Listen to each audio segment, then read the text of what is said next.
Hello दोस्तों, कैसे हैं आप सभी। उम्मीद है आप सभी कुशल होंगे। मैं LC Sharma academy YouTube channel पर आपका स्वागत करता हूं। तो दोस्तों, आज हम ईवीएस का चैप्टर 7 लेते हैं और चैप्टर 7 में आज हम पढ़ेंगे जल। नेक्स्ट वीडियो में पढ़ेंगे हम वायु, नेक्स्ट में पढ़ेंगे हम ऊष्मा, नेक्स्ट में प्रकाश, नेक्स्ट में ध्वनि और उसके मापन और गति के बारे में। तो चलिए वीडियो को शुरू करते हैं। पहली हेडिंग लेते हैं हम जल। पृथ्वी का लगभग 3/4 भाग यानी 71% जल से ढका हुआ है। इस भाग को जलमंडल कहते हैं। पृथ्वी पर जल चक्र के द्वारा प्राप्त होता है।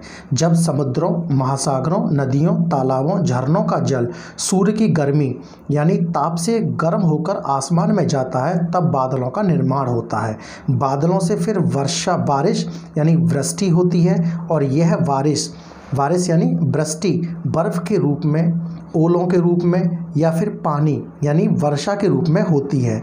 इस प्रकार जल पुनः समुद्रों, महासागरों, नदियों, तालाबों और झरनों में पहुंच जाता है। दोबारा से पानी का भाप बनने की प्रक्रिया शुरू हो जाती है और फिर बादलों के बनने के बाद वर्षा होती है। यही प्रक्रिया जिसमें जल जलमंडल से वायुमंडल में जाता है और वायुमंडल से जलमंडल में आता है, जल चक्र कहलाता है। जल चक्र किसे कहते हैं? यानी जिसमें जल जलमंडल से वायुमंडल में जाता है और वायुमंडल से जलमंडल में आता है, तो यह प्रक्रिया जल चक्र कहलाती है।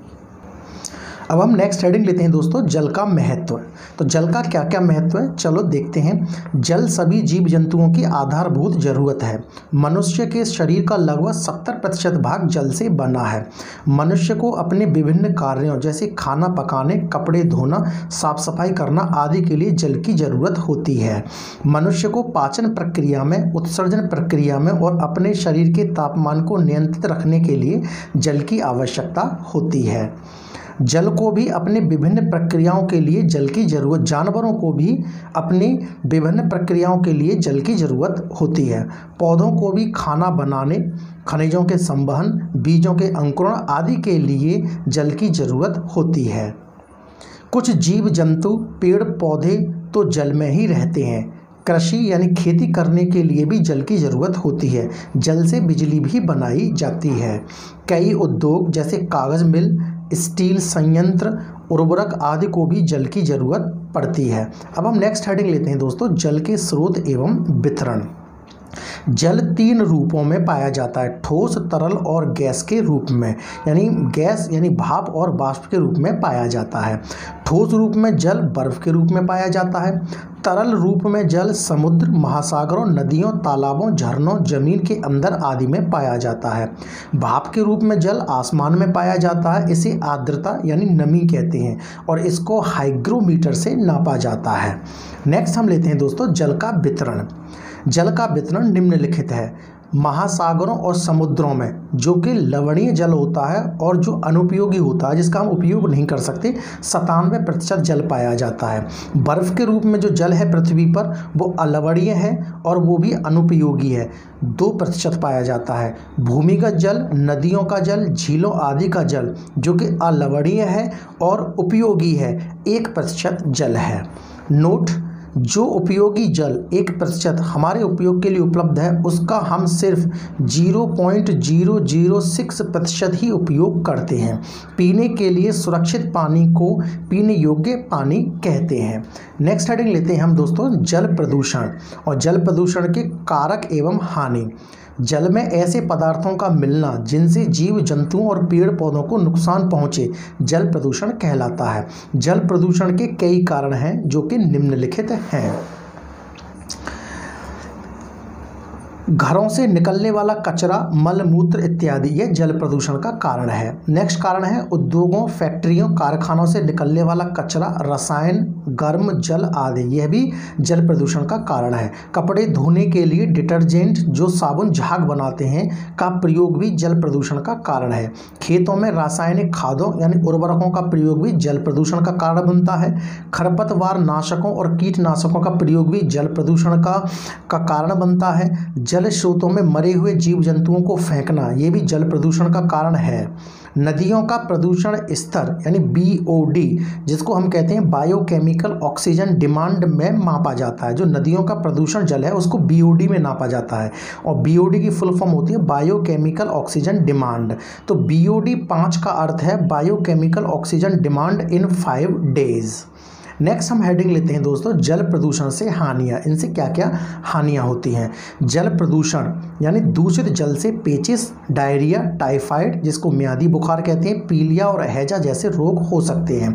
कुछ विशेष धातुओं के जल में घुल जाने से भी बीमारियां होती हैं, जैसे मिनमाता रोग जल में पारे यानी मरकरी के घुल जाने से होता है। इटाई रोग जल में केडियम धातु के घुल जाने से होता है। दूषित जल से शारीरिक विकलांगता आ जाती है। दूषित जल से मिट्टी की उर्वरता कम हो जाती है। दूषित जल से होने वाली बीमारियों से बचने के लिए हमें पानी उबालकर पीना चाहिए। पानी में फिटकरी डालने से पानी में मौजूद अशुद्धियां नीचे बैठ जाती हैं। घरों में आने वाले पानी में क्लोरीन मिली होती है।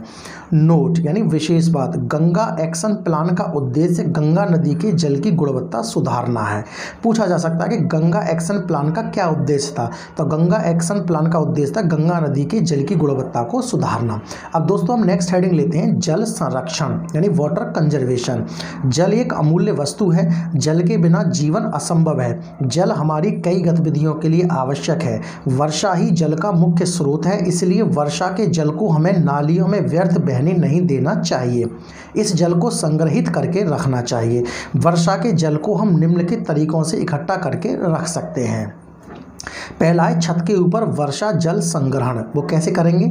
इस विधि में हम छत के ऊपर इकट्ठे हुए वर्षा के जल को पाइपों की मदद से जमीन में बने गड्ढे या टैंक में इकट्ठा करते हैं।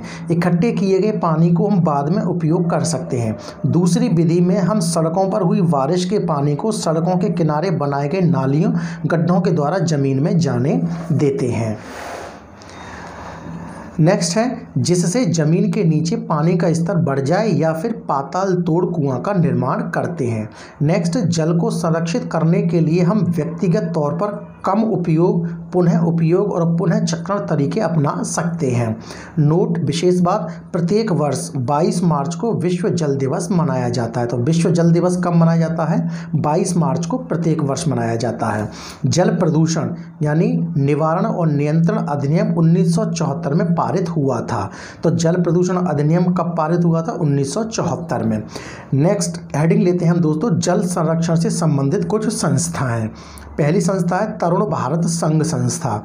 यह संस्था राजस्थान में कार्यरत है। जल पुरुष राजेंद्र सिंह मैग्सेसे पुरस्कार विजेता इस संस्था से संबंधित है।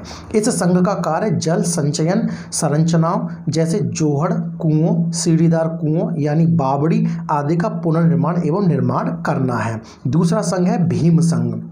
यह बच्चों की संस्था है जो कर्नाटक के होलगुंडी में कार्यरत है। इस संघ ने अपने क्षेत्र के तालाब सरोवर को पुनर्जीवित करके पानी की समस्या को दूर किया था। तो दोस्तों ये था जल के बारे में। नेक्स्ट वीडियो में हम पढ़ेंगे वायु के बारे में। वीडियो ज़्यादा बड़ा ना हो जाए इसलिए हम वीडियो को यहीं स्टॉप करते हैं। वीडियो पसंद आए तो वीडियो को लाइक करें, शेयर करें और LC Sharma academy YouTube channel को सब्सक्राइब करें। Thank you so much.